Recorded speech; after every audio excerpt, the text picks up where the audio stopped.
Mark chapter 1, verse 40 to 45. Lumapit kay Jesus ang isang taong may ketong, tapos lumuhod ito at nagmakaawa. Kung gugustuhin niyo po, pwede niyo akong pagalingin. Naawa si Jesus sa kanya, kaya hinawakan niya ito at sinabi, "Oo, gusto ko, gumaling ka." Gumaling nga ang lalaki at nawala agad ang ketong niya. Maigpit siyang pinagbilinan ni Jesus at pinaalis na siya agad. Sinabi sa kanya, "Wag na wag mo tong sasabihin kahit kanino. Pumunta ka sa priest at magpatingin. Tapos mag-offer ka ng sacrifice, gaya ng utos ni Moses para patunayan sa mga tao na gumaling ka na nga." Pero ikiniwento pa rin ng lalaki sa mga tao na pinagaling siya ni Jesus, kaya nahirapang pumunta si Jesus sa ibang bayan dahil dito sa mga di mataong lugar na lang siya nagstay. Kaya lang, pinuntahan pa din siya doon ng mga tao na galing sa iba't ibang lugar. Ang galing lang, ang ketong po ay kilala sa Hansen's disease. Si Hansen po kasi yung doktor na nakatuklas sa kanya. At ang sakit po na ito ay isang bacterial infection, and hindi siya totoo na highly infectious siya. So paniniwala kasi ng panahon po nila Jesus, ito po ay sobrang nakakahawa. And hindi kasi nila alam kung ano yung sakit to, nagbubukol-bukol. Tapos parang skin disease siya na may mga bukol-bukol na, tapos even the bones structure sa mga daliri na iba niya, na parang nagbabaluktutan yung mga buto. So this is a kind of sickness na meron ng panahon nila. Ngayon daw kasi mostly immune na daw yung mga tao sa ganitong bacterial infection. Pero meron pa rin mga cases ng Hansen's disease. Pero hindi na siya ganun kadami unlike before. Tapos in their culture as a Jewish people, they have this yung meron kang ceremonial na clean and unclean, and kapag ikaw ay naging unclean, you have to be isolated. Parang ika-quarantine mo yung sarili mo for 14 days. Ito nga isa sa mga wonders ng scripture, kasi yung utos ni Yahweh dun sa instruction, every time na merong magiging unclean, kailangan niya i-isolate sarili niya for 14 days. Later on, 'di ba, napansin niyo ng pandemic, 14 days kailangan i-quarantine ang isang tao na may viral infection. So technically speaking, medically speaking, tama yung 14 days na isolation yung required para hindi mag-spread yung disease. Siyempre, Diyos yung nagsabi nun, tama talaga yun. Pero yun lang, panahon pa nila Moses yun, 'di ba? Sobrang advanced nila, no, na pagdating sa ganun na iba talaga pag may God. Pero yun, balik tayo sa kwento. Lumapit kay Jesus yung taong may ketong, tapos tumod ito at nagmakaawa. Lumuhod no? Sobrang gusto niya. For him to be able to get near Jesus, matindi po yung pinagdaanan nito, kasi everyone na may leprosy, hindi pwede pumasok sa city. Nasa labas lang sila ng city gates, and they are isolated there kasi nga they are unclean. And people would throw rocks at them, babatuhin sila ng bato literally kapag nagtry silang dumikit sa mga tao, kasi nga it would dishonor yung kanila pong belief and culture na i-keep yung sarili na clean. Ayaw ng mga tao na maging unclean, kasi nga if they become unclean themselves, they have to isolate themselves or quarantine themselves for 14 days apart from other people, di ba? And then lumapit siya, lumuhod ng makawa. Kung gusto niyo po, pwede niyo po akong pagalingin. Naawa si Jesus sa kanya, kaya hinawakan niya ito at sinabi, "Oo, gusto ko, gumaling ka." Gumaling nga ang lalaki at nawala agad ang ketong niya. Mahigpit siyang pinagbilinan ni Jesus at pinalis siya agad. Pinalis siya agad kasi pag nakita ng tao na, pag nagtagal pa siya doon, marirecognize siya ng tao na, "Teka, yun yung may ketong doon sa may sa may city gates." Kaya sila kilala kasi nga nandoon lang sila sa labas ng city gates, bawal sila magtrabaho, bawal sila makipag-engage with other people. So nanghihingi lang lagi sila ng limos to everyone who is entering the city from different city. So ganun lang yung routine, kaya kilala sila. Nanghihingi lang, binabatuhan lang sila ng tinapay o kung ano man pwedeng maibigay sa kanila, Kasi nga, kapag ikaw ay unclean or ganitong may sakit, you cannot be associated with the community. Kumbaga, isolation talaga. So,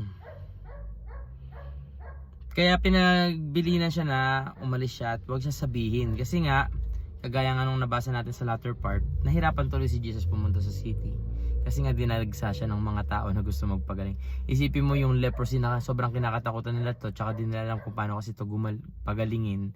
Napagaling ni Jesus, talagang naging sikat talaga siya lalo. Di ba nung nagpalayas pa lang siya ng masamang espiritu, tsaka pinagaling pa lang niya yung biyenan ni Pedro. Napuno na yung ng tao, buong bayan na pumunta sa bahay nila Andrew, nila Peter. How much more this time na ang dami niya nang napagaling kasi nga overtime siya sa gabi nagpapagaling, maaga pang gumigising to pray, and then another day of ministry na naman ng mga pagpapagaling. So talagang kumalat yung pangalan ni Jesus among their town. Overall Galilee, ibig sabihin buong Cavite nakilala na si Jesus. Ganun yung katumbas, hindi sa ibig sabihin. So sinabihan niya, wag mo to sasabihin kahit kanino. Pero ang gawin mo, pumunta ka sa priest at magpatingin. Tapos mag-offer ka ng sacrifice gaya ng utos ni Moses. So, Jesus, being a Jewish himself, he understood what has to be done. Alam niya yung ceremonially required for you to be declared as clean. Kasi after 14 days, hindi lang yung basta after 14 days, okay, clean na ako, hindi na ako quarantine. Hindi siya ganun eh. You have to do the certain requirements from the law to do this ceremonially, seremonya to, na gagawin mo for you to be declared. You have to be recognized by the priest na ikaw ay isa ng clean, hindi ka na unclean. And then yung in-instruct sa kanya ni Jesus, pero ito naman pinagaling, yung ketong yung nagumaling, hindi talaga niya masunod si Jesus. Kasi nga kagaya ng sinabi sa Ecclesiastes, no? Many waters cannot quench this love. Kahit gaano karaming tubig, hindi mawawala hindi mapapatigil ng maraming tubig yung pag-ibig na to. Ikaw ba naman, for the most of your life, you've been isolated. Ako nga, isolated lang ako for 2 years. Ibang level na yung ko eh. Yung excitement ko na maging normal na tao ulit eh. Pero, siya, being a leper, isolated from the community for many, di natin alam, di describe kung gaano katagal. Tapos biglang pinagaling siya. Gumaling. Isipin mo, it's very obvious when a leprosy get healed. Kasi nga, balat siya eh. Obvious siya eh. Meron siyang bukol-bukol. So, pag sinabing pinagaling, nawala na yung mga bukol-bukol, nawala na yung mga pagdadry, pag-flaky ng balat. Obvious. Naging kutis, ganito. So, yun, naging kutis, maayos yung kutis niya. And then, it's obvious. And hindi yun yung pinakamasayang part doon. Ang pinakamasayang part doon, I can be with other people na ulit. For so many times. For so many years. For so long. I've been alone. Parang ganun yung... Kaya hindi niya mapigil na, boy, magaling na ako, boy. Tignan mo, magaling na ako. Parang, syempre ito, ni Jesus, pinagaling ako ni Jesus. Hindi niya mapigilan kahit sinabihan siya ni Jesus na wag ipagkalat. Kasi nga, ayaw talaga ni Jesus na maging sikat siya. Kasi nga, mahihirapan siya mag-share ng good news. Hindi naman mapigilan din talaga na itong pinagaling niya na sa sobrang saya talaga nakapagkwento talaga kung ano yung nangyari. Ang epekto, si Jesus na ngayon yung kailangan tumira sa desolate place. Desolate meaning wala masyadong tao. Kasi nga, tao siya eh. Tao siya this time, nakakaranas siya ng pagod. And it's really nice na meron yung The Chosen. Kung hindi nyo pa napanood yung The Chosen, panoorin nyo, ang ganda. Kasi ang ganda ng pagkakadepict niya how human Jesus was when he was human. Nakita ko doon yung alam mo yung matumba-tumba na siya. Ako kasi ngayon nararamdaman ko na yung signs of aging. Iba na eh. Dati kaya ko mag 48 hours na gising eh. Tapos puro trabaho kaya ko. Pero ngayon kapag pumatak na siguro dahil 3 AM ako lagi nagising. Pag pumatak na yung alas 9:30, pag pa alas 10 na, ibang level na yung pagiging ko eh. Mahinang tao. Lantang-lanta na ako yan. Antok na ako. And kahapon, nagdadrive ako mga alas 10 na nun. Nakamulat ako, pero wala na pala ako nakikita. Tapos biglang, para ako nakakamulat. Kasi syempre nakamulat ka pag magdadrive eh. Pero biglang, yung alam mo yung hinang-hina ka na, eh ang ginawa ko lang naman kahapon, drive, bili lang ng speaker, drive, dentist appointment, tas drive. Puro ganun lang. Eh si Adam pala nakakapagod. Nakatatlong tae siya kahapon. Kung kailan nasa labas talaga doon tumae. 2 tae sa SM, 1 tae sa dental clinic. Pero yun, napagod na ako. Ganun pala yung ginawa. And how much more si Jesus na napakadaming ginagawa the whole day. And kailangan niya ng pahinga. So he looked for a desolate place. Pero ang ganda lang nung nangyaring exchange. There was this guy who is a leper. May leprosy siya. Dahil sa sakit niya and dahil sa culture ng Jewish culture, he has to be isolated from the people outside the city, all by himself. Wala ka nang magagawa talaga kundi manlimos pag ganun yung sitwasyon mo. And there was a great exchange. Ngayon si Jesus na yung naghahanap ng lugar na walang tao for him to rest. Kinuha niya yung pagiging isolate nitong taong may leprosy. Tapos pagkuha niya, siya naman yung kailangan tumira sa desolate place for him to regain his strength to do another work of ministry kinabukasan. And personally, this is really personal to me kasi many people told me nung mga panahon na na-depressan ako. Depressan lang naman, hindi naman tayo na clinically diagnosed. Many people are telling me na wag mong i-isolate sarili mo, bro. Isolation is the enemy's weapon against you. Bro, wag kang mag-isolate. Talk to someone. It's easy for you to say. That's the main point nga ng depression. Ayaw namin ng kausap. Ayaw namin ng tao.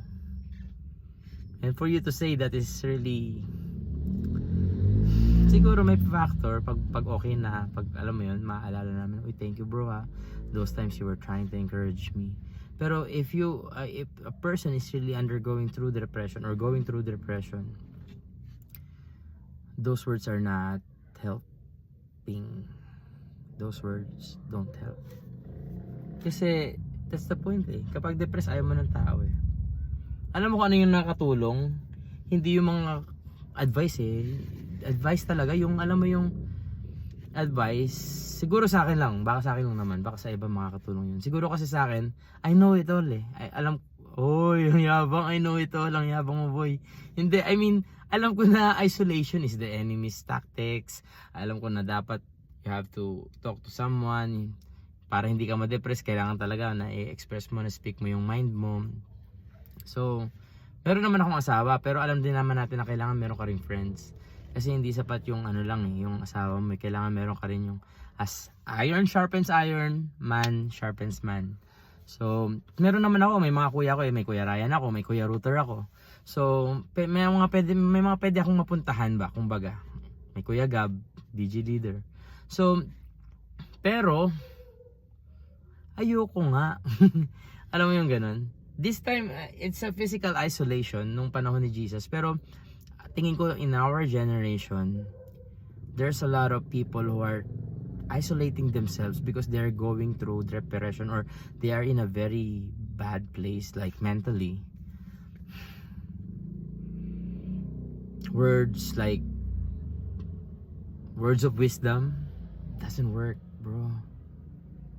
One thing that worked was really yung friendship that really alam mo yung pagkakaibigan na walang boundary.